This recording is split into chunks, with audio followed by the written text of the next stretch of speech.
It's Trevor. No, but Keir Starmer said he was going to tackle welfare. He said he was going to tackle welfare. Welfare reforms came in, they came out. The Tory party have said they're going to do £23 billion of welfare reforms. They were written on the back of a fag packet. All right. So we're going to be much more careful. But as evidence of the approach that we're taking, Reform have changed their approach, for example, to the two-child benefit cap.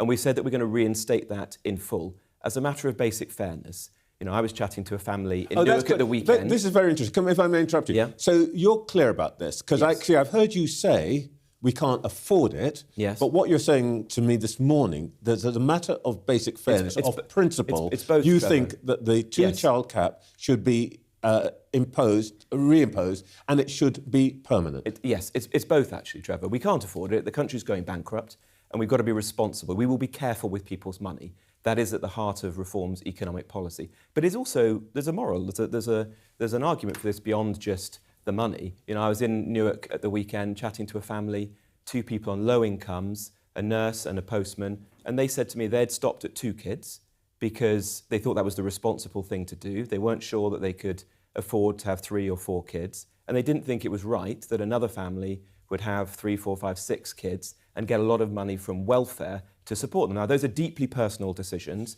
People will all come to different choices in that respect. But I do think there's a matter of fairness here, that working people making responsible decisions should be backed up and not see other people who are perhaps choosing to be on welfare, who perhaps are not in work, having lots of kids or living life, having, say, a fancy car on the Motability scheme that doesn't seem right to working people.